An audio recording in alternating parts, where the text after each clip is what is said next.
Dewa Medis Terkuat. Bab 567. Wan Xiao tidak mengejek para pembudidaya pengembara ini seperti yang dilakukan Pangeran Keempat. Pangeran Keempat, jangan terlalu percaya diri. Dunia ini berada di luar imajinasimu. Jika kamu terlalu ceroboh, suatu hari kamu mungkin menjadi jiwa yang terbunuh oleh pedang orang lain. Pangeran Keempat menyipitkan matanya sedikit. Oh, Nona Wan Xiao, apakah Anda sedang mengejek saya? Bukan begitu. Aku hanya mengingatkanmu. Sambil berbicara, dia meletakkan tangannya di belakang punggungnya dan perlahan berjalan menuju kabin. Pangeran Keempat mengepalkan tangannya, matanya merah, dan dia menggertakkan giginya dan berkata, "Wanita jalan kecil terkutuk ini. Bukankah kau baru saja mendekati kakak laki-lakiku? Beraninya kau bersikap kasar kepada pangeran ini. Pada akhirnya, kau hanyalah seorang kultivator biasa yang malang. Jika bukan karena mencoba menyenangkan kakak laki-lakiku, apakah kau pikir kau punya hak untuk berbicara denganku? Pangeran ini pasti sudah menindasmu sejak lama." Bawahannya segera berbisik. Pangeran Keempat, tenanglah. Saat ini, dia adalah kesayangan pangeran pertama, dan kita tidak bisa melakukan apapun padanya. Namun, selama kita bisa melakukan sesuatu setelah memasuki makam Zhou Jun kali ini, kita pasti akan dihargai oleh Yang Mulia Kaisar Ming. Pada saat itu, status dan posisimu akan melampaui pangeran pertama, jadi akan mudah bagimu untuk menghadapinya, kan? Benar.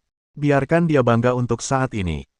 Di masa depan, aku akan membuatnya berlutut di kakiku dan memohon padaku untuk berbakti padanya.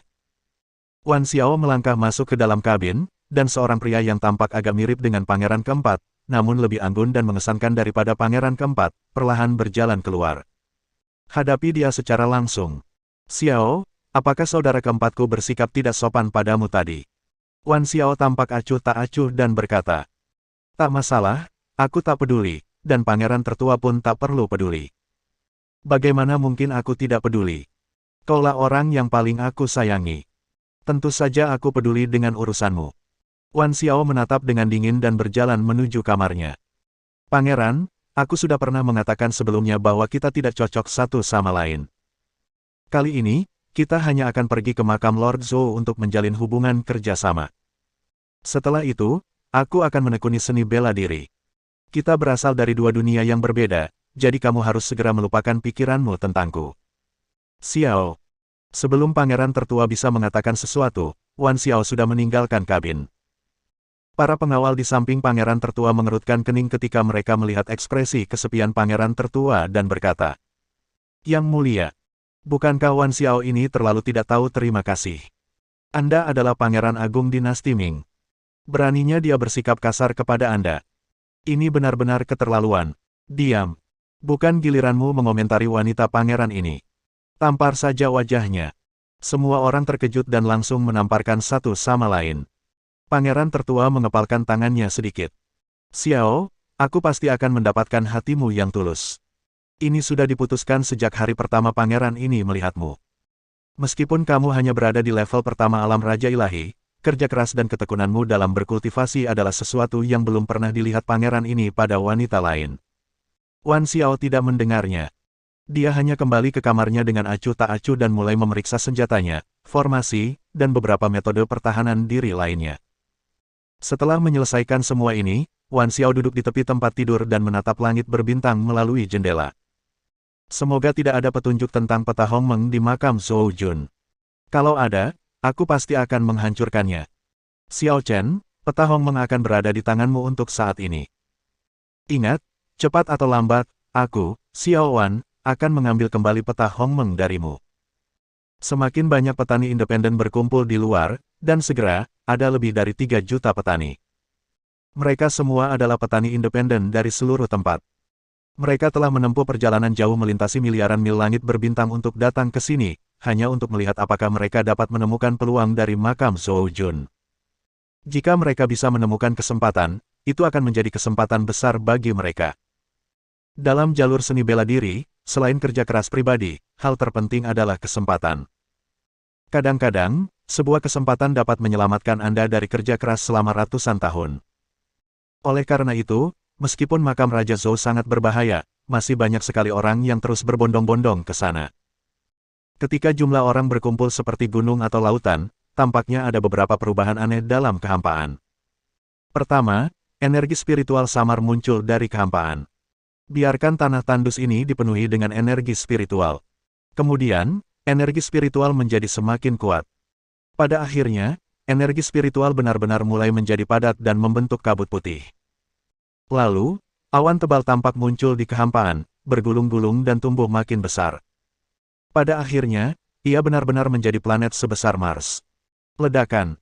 Energi spiritual yang murni dan luas menyebar di wajah, dan semua kapal perang spiritual yang hadir terguncang dan terbang mundur. Belum lagi para pembudidaya mandiri. Namun, energi spiritual ini tidak berbahaya, itu hanya energi spiritual murni. Bagi para pendeta, ini sebenarnya adalah tonik yang hebat. Merasakan energi spiritual yang besar ini, semua kultivator yang hadir tidak dapat menahan rasa gemetar jiwa mereka dan mata mereka berbinar. Itu makam Zhou Jun. Makam Zhou Jun terbuka. Cepat. Masuk ke makam Zhou Jun. Para petani biasa mulai bersemangat. Namun, kapal Lingu selangkah lebih cepat dari mereka. Lebih buruknya lagi, beberapa biksu sudah mulai bertarung di langit berbintang bahkan sebelum memasuki makam Zhou Jun. Menjadi orang pertama yang memasuki makam Raja Zhou tidak hanya suatu kehormatan dan pertanda baik, tetapi juga akan membawa kesempatan yang tak terhitung jumlahnya. Makam Raja Zhou telah sunyi selama 100 tahun, dan kekayaan alam yang dikandungnya tidak terhitung banyaknya. Siapa yang tidak ingin memilikinya? Kapal Lingu merupakan kapal pertama yang meluncur ke atmosfer. Energi spiritual planet ini begitu kaya, sungguh luar biasa. Dibandingkan dengan kota-kota kekaisaran dinasti-dinasti tersebut, energi spiritual di sini lebih kuat dan lebih kaya. Cepat! Saudara-saudara dinasti Han, serang dengan seluruh kekuatan kalian. Kita harus berjuang untuk mendapatkan lebih banyak sumber daya. Orang-orang dinasti Tang, jangan berikan sumber daya kepada siapapun. Kita di dinasti Tang harus merebut cukup banyak sumber daya dan membawanya kembali. Saudara-saudara dinasti Qing, jangan sampai kalah dari siapapun. Kali ini, dinasti Qing pasti akan kembali dengan kekuatan penuh. Satu demi satu pangeran mengeluarkan perintah yang menggetarkan hati, dan banyak sekali pendeta bergegas keluar dari kapal Lingu dan menerjang turun seperti orang gila. Di atas makam Zhou Jun, ada gunung, air, angin, dan pepohonan, dan ada harta karun di mana-mana. Jika Anda perhatikan sekilas ke bawah, mungkin Anda dapat melihat pohon suci yang tak tertandingi yang cukup kuat untuk membangun kapal Lingu. Atau mungkin, Ganoderma lucidum berusia 1000 tahun yang dapat membantu orang berlatih. Semua orang kehilangan akal, dan tempat ini telah berubah menjadi medan perang yang tragis, penuh dengan pembunuhan dan darah. Pada saat yang sama, disertai distorsi di angkasa, beberapa sosok datang dengan tenang. Bab 568. Energi spiritual yang sangat kaya. Xiao Chen tidak dapat menahan diri untuk tidak menghela nafas, menatap ke tanah di bawahnya, sekilas kekaguman terpancar di matanya. Dengan begitu banyak energi spiritual, tempat ini layak menjadi makam Kaisar Zhou. Sebagai manusia, Anda harus bekerja keras. Mungkin, pencapaian akhir kehidupan seseorang ada batasnya. Namun, ketika Anda berjuang, bekerja keras, dan mencapai sesuatu, ini pasti akan menguntungkan generasi mendatang. Sebagai perbandingan, bahkan makam Kaisar Zhou dapat memiliki energi spiritual yang begitu kaya. Keturunan Zhou Agung juga harus memiliki sejumlah besar sumber daya yang sangat bagus di tingkat yang lebih tinggi. Pendeta Tao Huang juga membuka matanya lebar-lebar dan meneteskan air liur.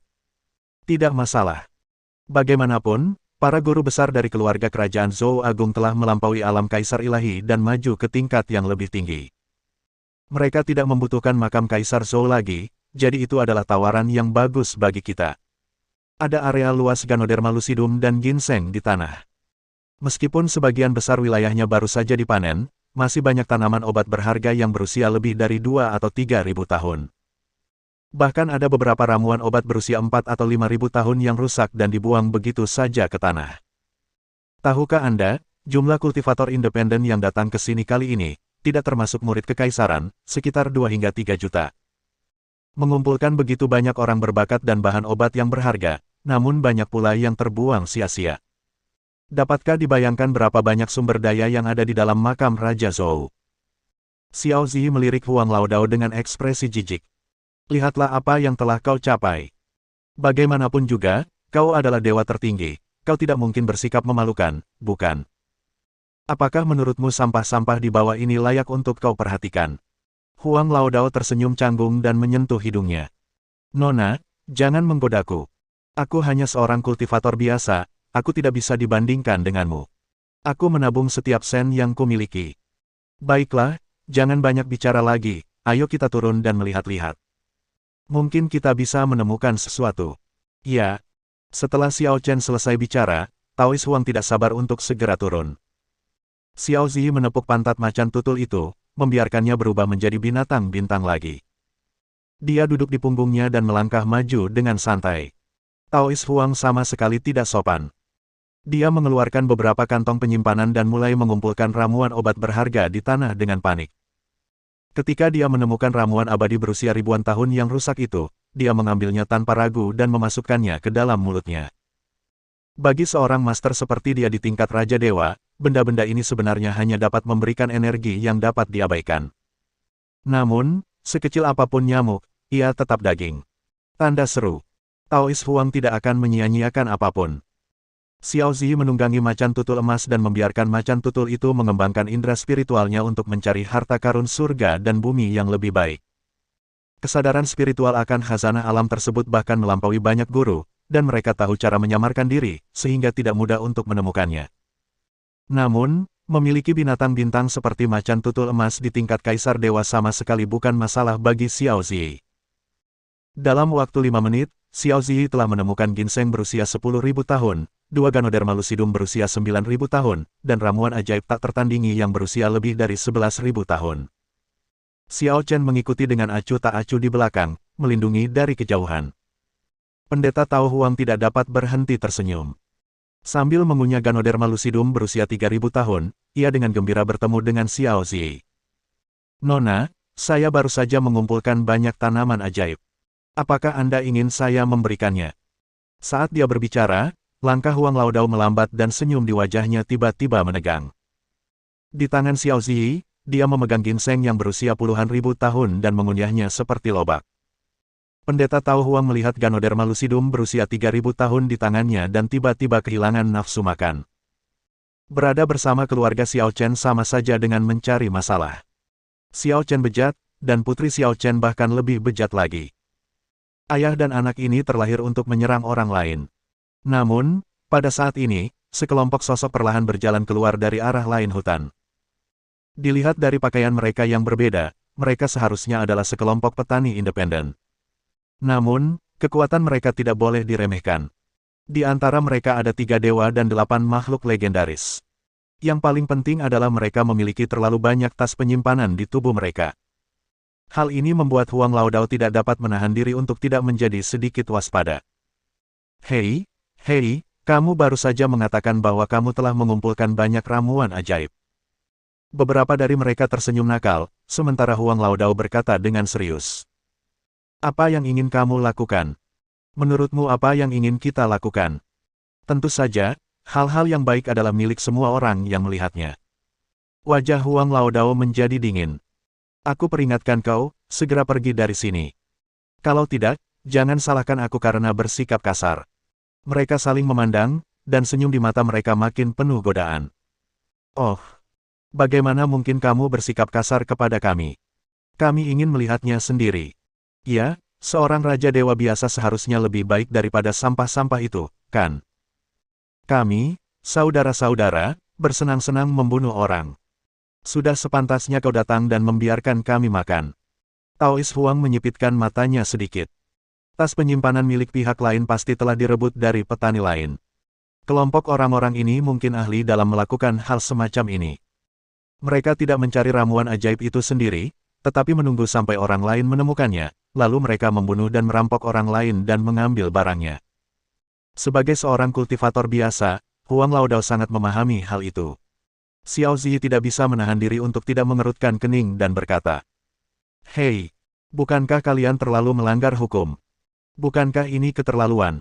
Semua orang melirik Xiao Zi dan berkata dengan sangat meremehkan. Kau memang bocah nakal, tapi kau tahu banyak. Tapi sayang sekali. Gadis kecil, hukum raja tidak berlaku di sini.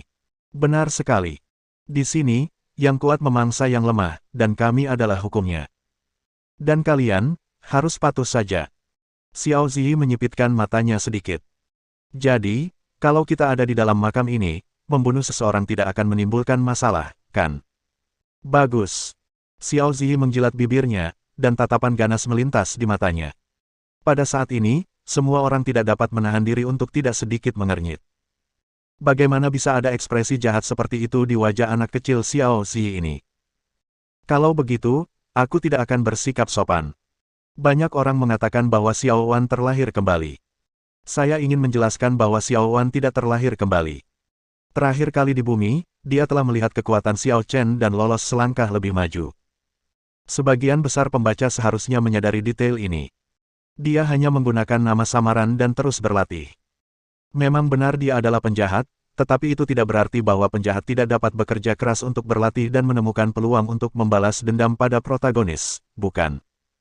Mengenai hasil akhirnya, saya tidak dapat mengungkapkannya, tetapi saya dapat menjamin bahwa semua orang akan puas. Bersambung.